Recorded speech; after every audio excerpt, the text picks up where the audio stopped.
Hi, everyone. I'm here today to talk to you about how we can build a diverse and inclusive organization with the help of behavioral science. To start us off, I just want to introduce myself. It's really a pleasure to be here virtually in this conference. And just to tell you a little bit about who I am. So my name is Nurit Nobel. I'm a PhD researcher in the Center of Economic Psychology at Stockholm School of Economics, and my background is in psychology. So I have a master in social psychology from London School of Economics, and I also have a consulting company called Impactually, where me and my colleague are helping companies and organizations, non-profit, also the public sector, to apply insights from behavioral science in whatever strategic challenge they have. And I'm here today to talk to you about one of these strategic challenges, which is how to build a diverse and inclusive organization. So first of all, you might be wondering, why should I care? Why diversity and inclusion? What's in it for me as the person leading an organization, maybe, that is wondering about these issues? So maybe perhaps you've heard about the financial advantages of diversity and inclusion. Maybe you've heard that companies with minorities, and specifically there's been some projects about this with gender, that companies that are in the highest percentile of gender equality tend to perform better financially. So maybe you've heard that. Or perhaps you've heard that companies that tend to act with diversity and inclusion in mind also have a lower turnover, and they have higher satisfaction among their employees. And often also we know that diverse groups perform better when it comes to group effectiveness. So there's a lot of research about something called collective intelligence that shows diverse groups perform better. So maybe that's something that kind of increased your curiosity. Maybe you're just really want to reflect the marketplace or the community that you are serving. If it's a community that's diverse, you want to make sure that your employees look the same. Or maybe you just want to be a role model because you think this is the right thing to do. We have a moral obligation to give everyone a fair chance, and this is important to us. No matter the reason, maybe your organization has decided that diversity and inclusion is something that interests you, something that you want to act upon, and that's why you're here. And that's really great. So given that you have all these good intentions and you want to act with diversity and inclusion in mind, what's then the problem? What is it that prevents us from optimal decision making or from doing the things that we actually want to do? And if that thing is promoting diversity and inclusion, what is actually standing in the way? So to really understand that, I want to first ask you a question. And that question is, I want you to close your eyes and imagine, what do you think of when you hear the words an economics professor? How does that person look? Just have a quick image, what comes to mind. So did that person that you were thinking about, did it look more like this person or like this person? Both of these are economics professor. The one on the right, or the female economics professor, her name is Christina Gravert. She's my colleague. She's the co-founder of Impactually, the company that we started together. And she's a behavioral economist. She's a professor in University of Copenhagen. But the thing is that when people think about an economics professor, mostly they don't think about people who look like Christina. And mostly they think more about people who look like Bernard over here. But both of these are economics professor. And the problem starts when we are looking for someone, when we are recruiting, we often tend to recruit the people who come to mind when we are thinking about the position.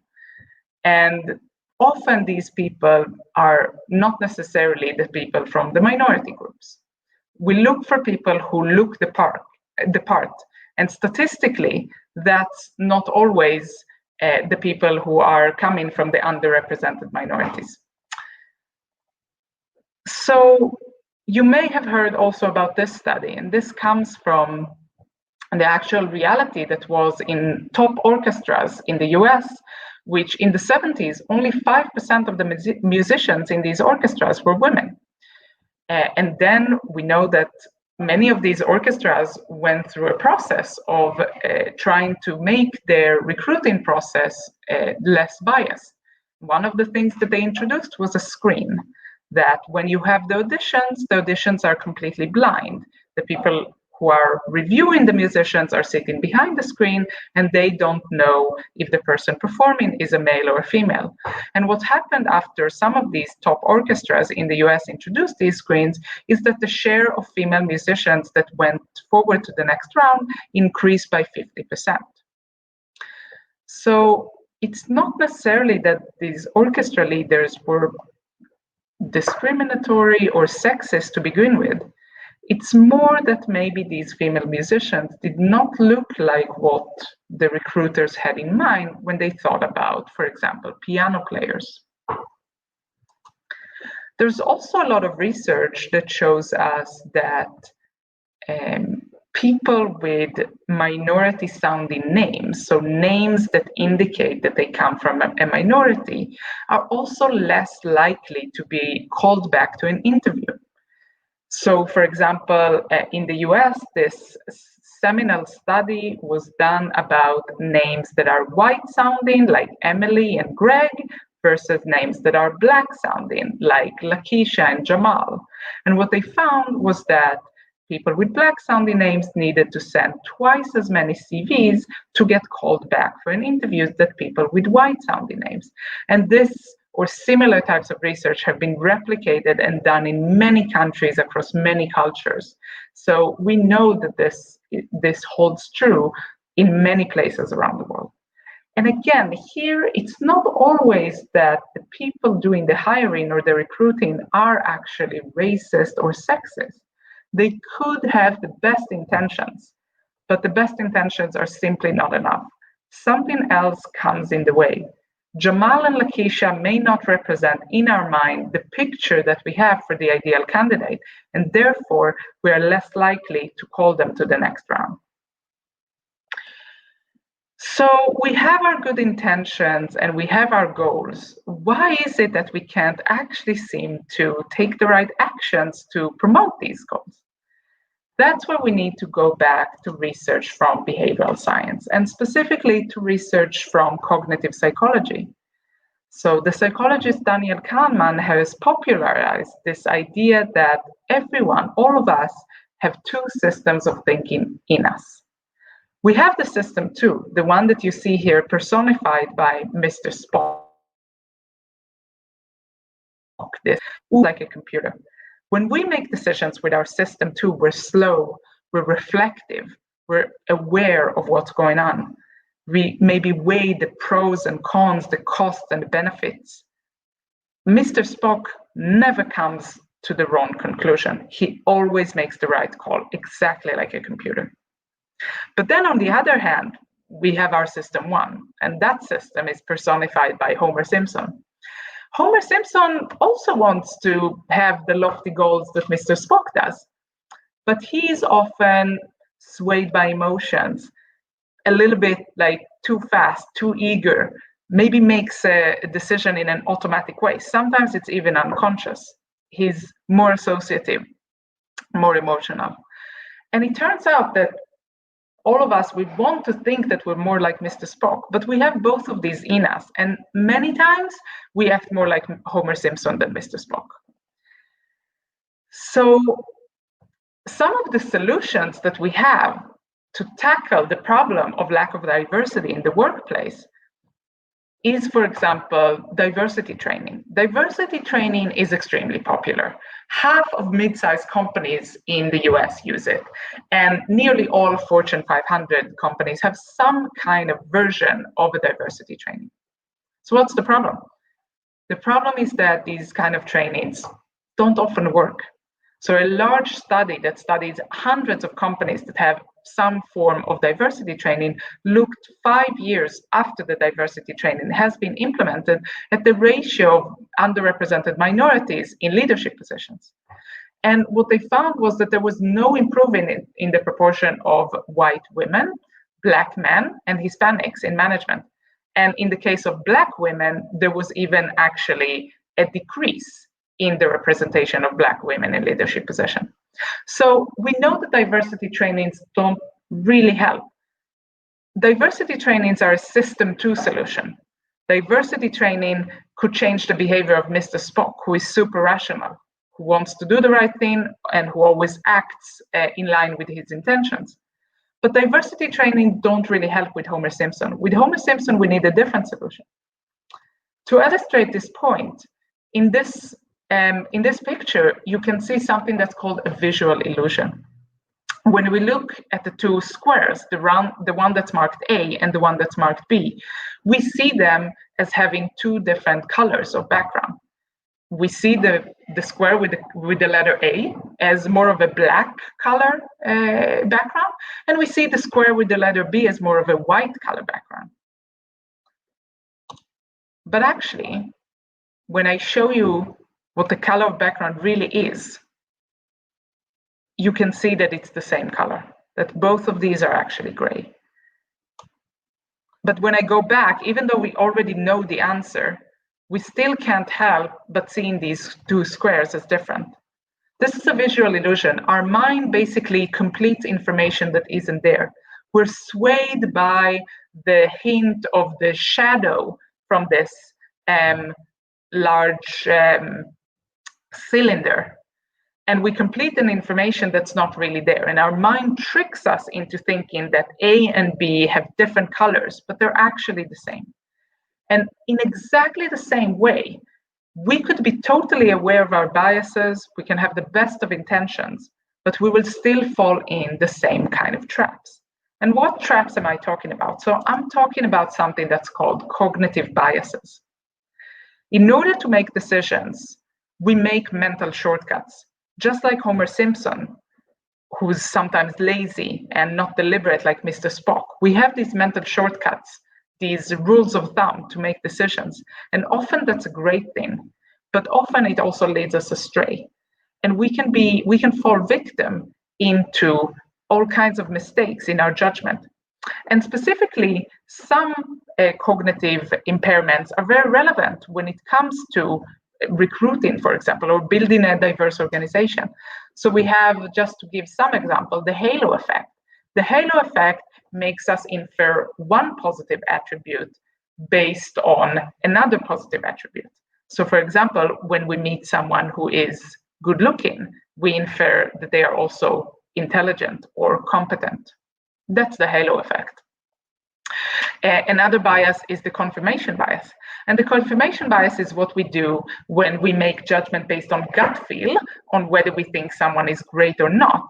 And then we just looked for information to confirm our initial judgment, to confirm what we already believe. Then we have something called in-group bias. And in-group bias makes us prefer people who belong to the same group as us.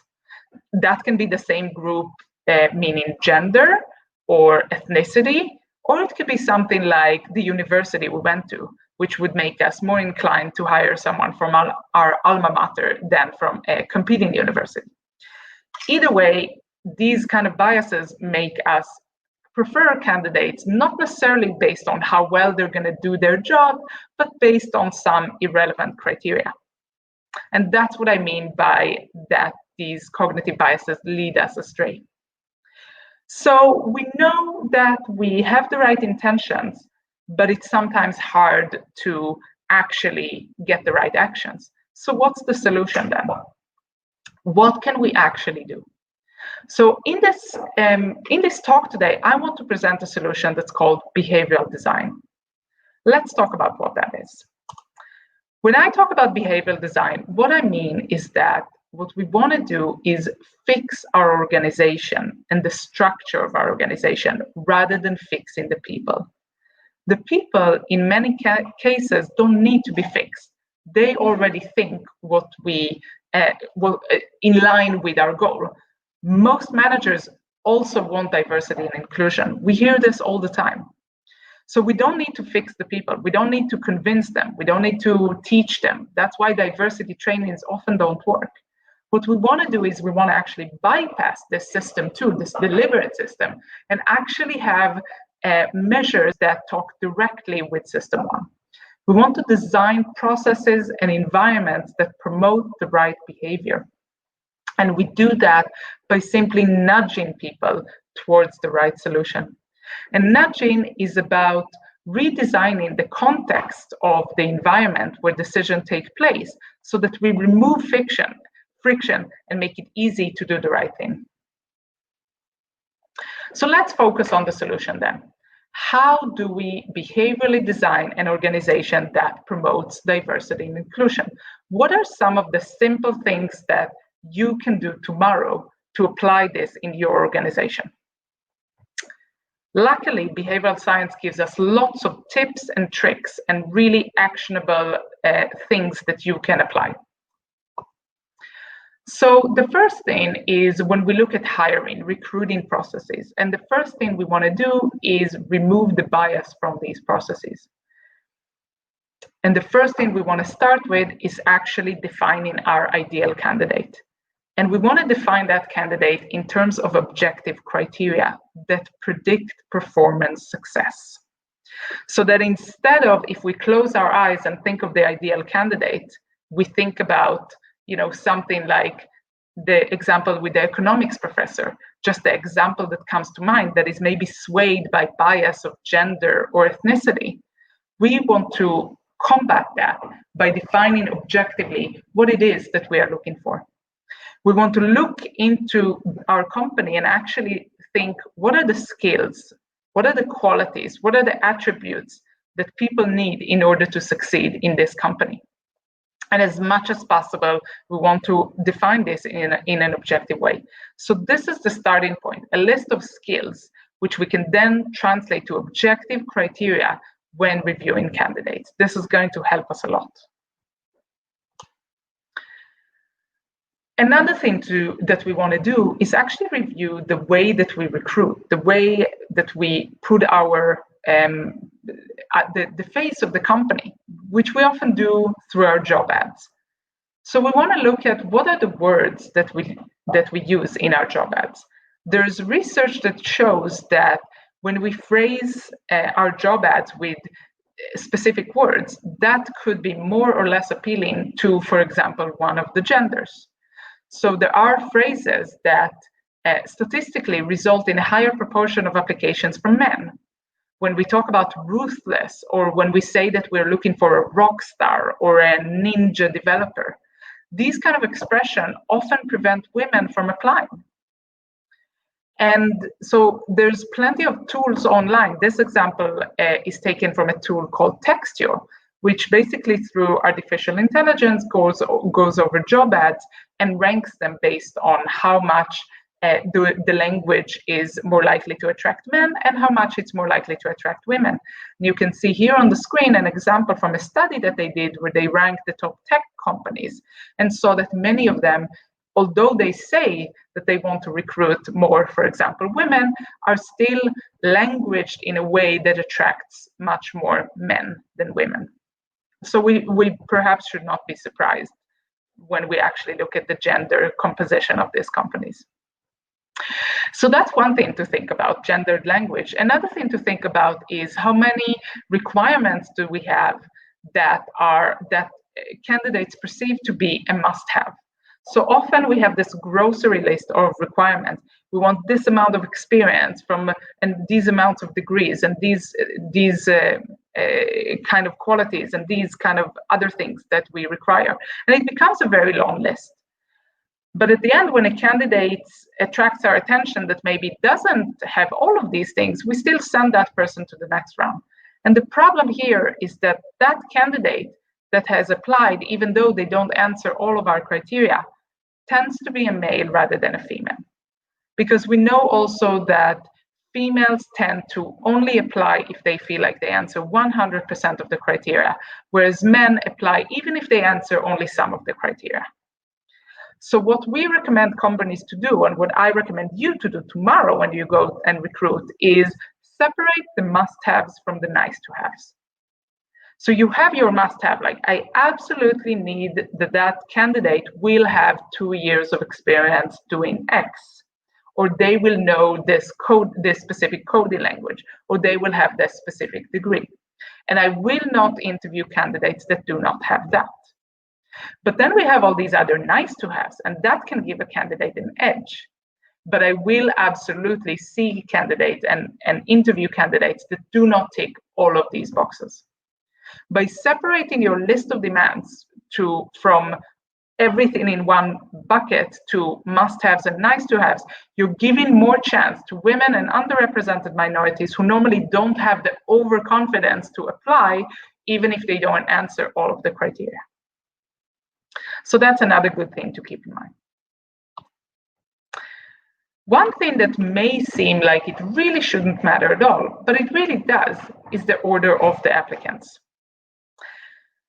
We have research that shows us that this kind of trivial aspect could actually matter. So research has found that being first has a big advantage. And research has also found that the candidate that you follow also matters a lot. So candidates that are average but come after a candidate that is a star are ranked worse than when they come after candidates that are not so great. So it's really important to randomize the order of candidates and also to randomize it again for the next round so that we give people a similar chance to succeed. Again, something that shouldn't matter, that maybe with a person like Mr. Spock doesn't matter, but with Homer Simpson, it matters.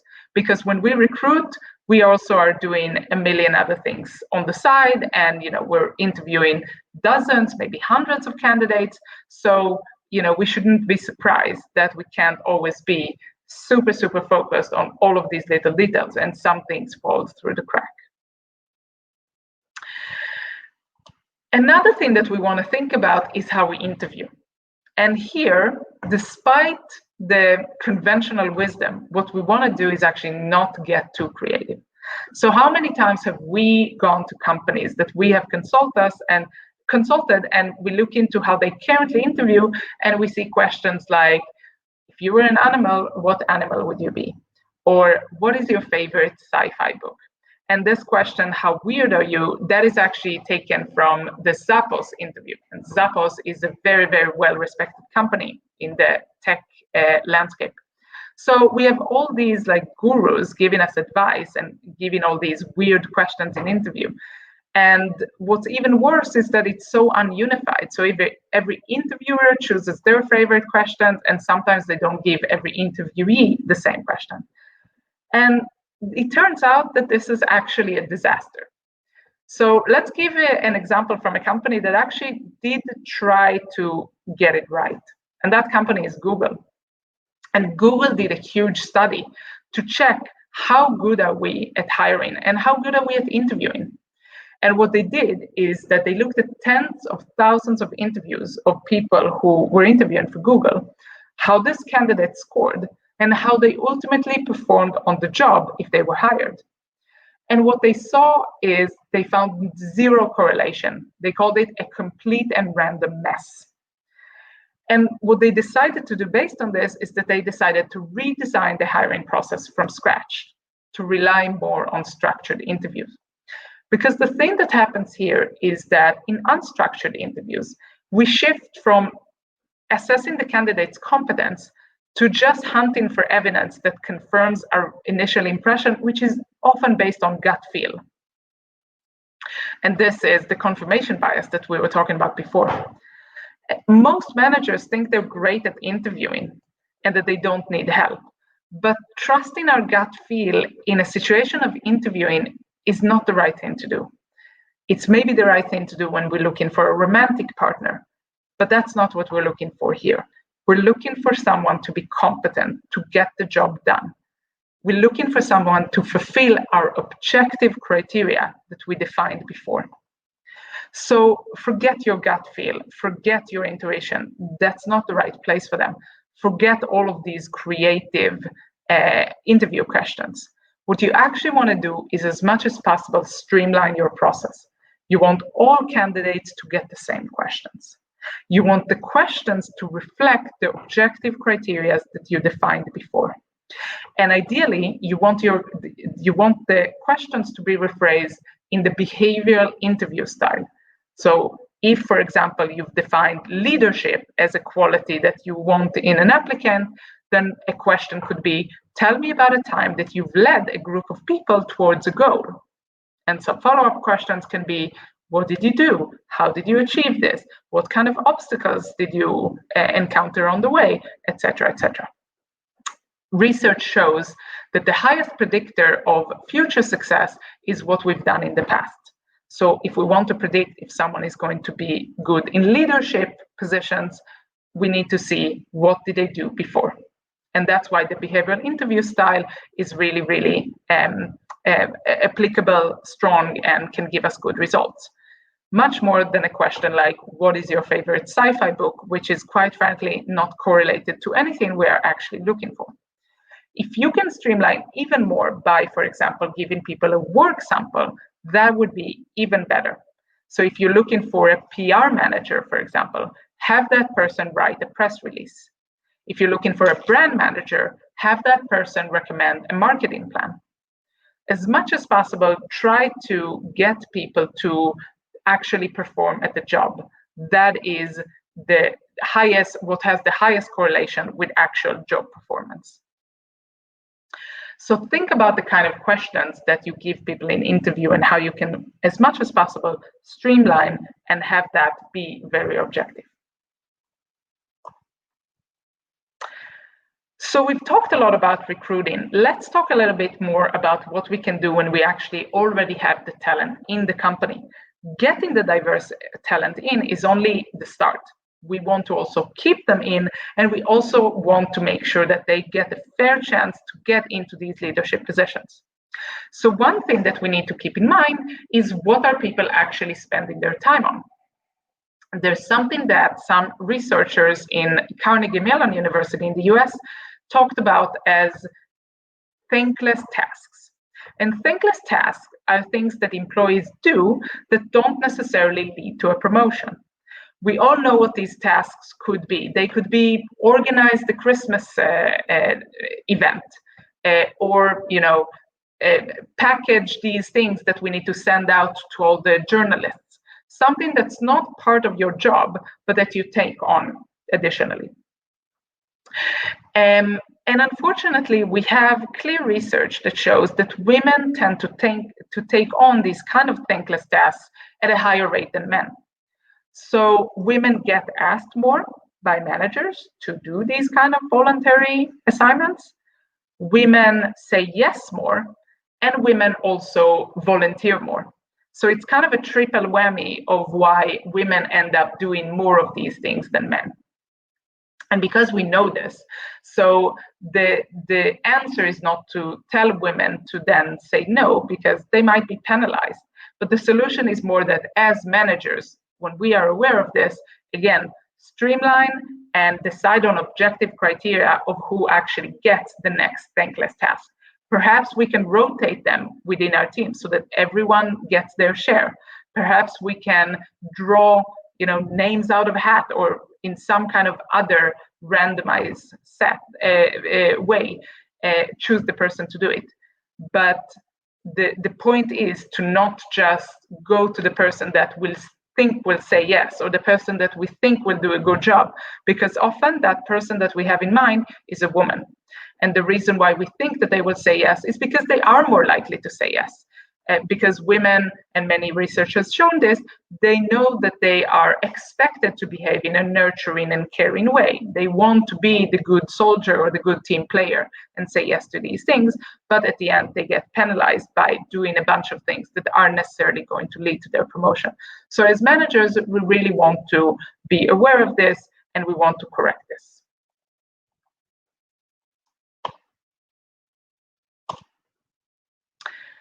Another thing, when we're talking about how we evaluate different candidates and how we encourage women and other underrepresented minorities to get to the top, is the idea of self-promotion.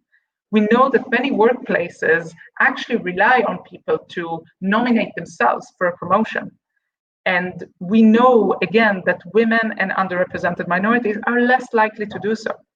So going back to Google, a company that I often give as an example to a company that has done many things correctly, they noticed that. They noticed that women are less likely to self-nominate themselves to promotions. And self-nominating is the way in Google to get promoted. So that's obviously a huge issue if women are not doing that. So what they did is that they sent an email to everyone and encouraged specifically women to self-nominate themselves to promotion. They wrote about these studies, they wrote that they are aware of the fact women are less likely to do that, and they wrote, we want to encourage you to feel empowered. We want to reduce the bias in our evaluation processes, in our promotion processes, and we encourage everyone to self-promote.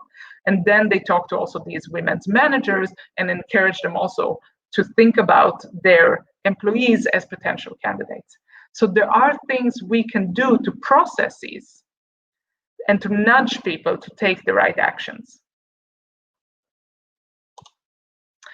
Another thing that we should do when we're thinking about, what kind of environment do we have, and is it the kind of environment that is inclusive, is the physical environment, literally what is hanging on our walls, and not only on our walls, what are the kind of images that we have in our presentations, for example. So there's research that shows that women tend to look at these role models and try to find, like, is there anyone like me? And the same goes for underrepresented minorities. I work at a university. There are no women on the walls. There are a lot of old white men. What kind of a message is that sending to people who are just coming into the workforce, to this kind of office or environment? So what are the portraits that we have on our walls? What are the images that we put in our presentations? When we just have a presentation for a client and we're just looking for images that show, for example, teamwork or education or whatever it is, do we choose only images that have men in them? Because these are often the images that come up when we just do a random Google Images search or any kind of other platform. So we should actually really deliberately think about these things. Choose diverse pictures for our presentations. Do we have underrepresented minorities? Do we have women in? Do we have also these people, in general, like in live, in person, in our organizations? Do we have women in leadership positions? Do we have underrepresented minorities in leadership positions? How can we give the right resources so that these people end up there, so that they end up also on our walls? Can we, for example, dedicate resources to mentorship programs? Can we help these people networks? Because we know that they often don't have these, old boys club to rely on, to fall back on. These are the kind of things that we should think about. And finally, when we think about evaluating candidates, we really want to streamline the processes. So again, this is about how do we design processes that are debiased. So first of all, they should be transparent. And as much as possible, they should be based on these objective criteria. And again, go back to these objective criteria that we defined in the beginning. The objective criteria, what does it take to be successful in this company? Tied to performance, not face time, not who schmoozes with the boss. We know that women and underrepresented minority are less likely to be these schmoozing kind. Evaluate comparatively based on set criteria. And again, tying it to the first point, make sure that this criteria is transparent so that everyone knows what kind of things they're being judged on. This is the way to have a promotion criteria, a promotion process that is truly debiased. As a final point, let's talk about culture.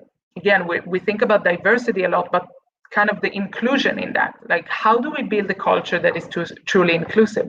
And here we really want to think about our organization's social norms. How do we create norms of courtesy and respect? So first of all, let's look at the leadership. What are they modeling? How are they behaving? Can we perform interventions to correct wrong leadership behavior? Because otherwise this behavior will spread. Who are the kind of people that we have in the company? Do we recruit for the right personality traits? For example, in the tech sector, where I've worked a lot with applying these principles, we have this idea of the, creative genius that's also, for lack of a better word, an a-hole, right? Like not a very nice person. And what we try to work on with these companies are, if we don't want this behavior around, let's stop recruiting for it. Let's have criteria like collaboration as part of the recruiting, if that's something that's really important for us. So thinking about the inclusion starts with the recruiting already, because that's going to affect the culture directly. So before I close off, I want to just tell you about how we've applied this principle. So my company, Impactually, that works with other companies on applying these ideas from behavioral science, how did we implement this? So what we did is we were approached first by a tech company. We've done this with other companies on how can they leverage this idea of behavioral science, behavioral design to reduce bias in their recruiting process. So they had their objective. They wanted to increase the rate of women, specifically in technical roles. So in developer roles, they were recruiting a lot of developers. They wanted to go from 0%, which is quite frankly grim, but not uncommon in the tech sector, to at least 30%. In our approach, we basically did everything that I just told you. We applied decades of research from behavioral science about what actually works to promote diversity. And I'm going to talk about specifically in a second what we actually did. And the result of this was that 50% of the new hires in the next recruiting round were women. So let's look specifically at what we did. So we started with the sourcing, define the right success drivers, right? These objective criteria, just like we talked about. Also, how do we reach a broader tool, a broader candidate pool? It means that we shouldn't recruit in the same places that we've always recruited before. It means that we need to actively reach to these underrepresented minorities. We need to see where they are, right? Because we want to make it easy for people to apply. What's the language we use in the ads? Let's revise that and separate the must-haves from the nice-to-haves. So all of these are things we did under sourcing. Then under screening, so have multiple people review the CVs. We know that that's going to really help a lot because, again, this in-group bias is going to be different, especially if we have a diverse team that recruits. Randomize the candidate order, include a work sample task, and predefine the scoring criteria based on the success drivers.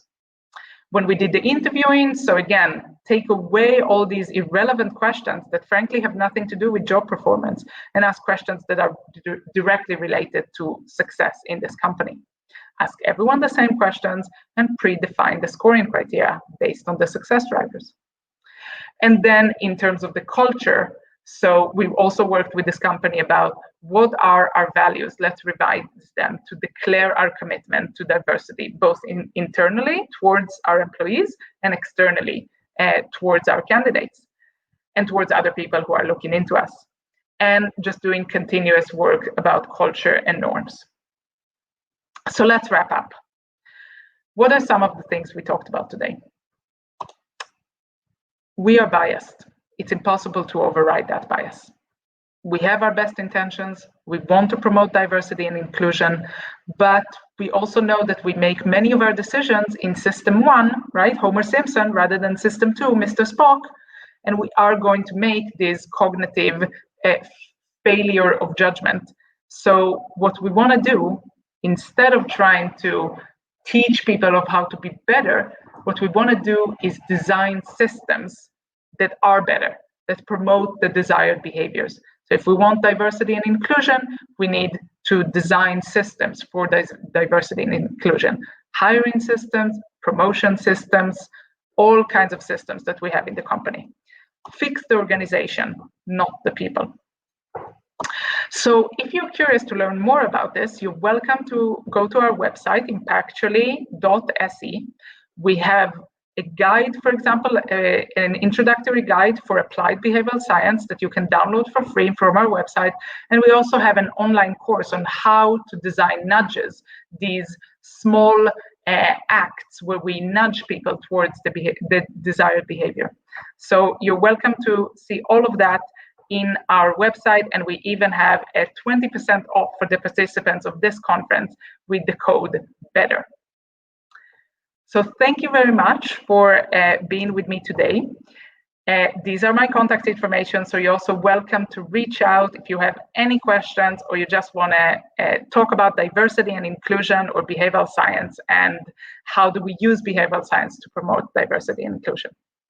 Thank you very much.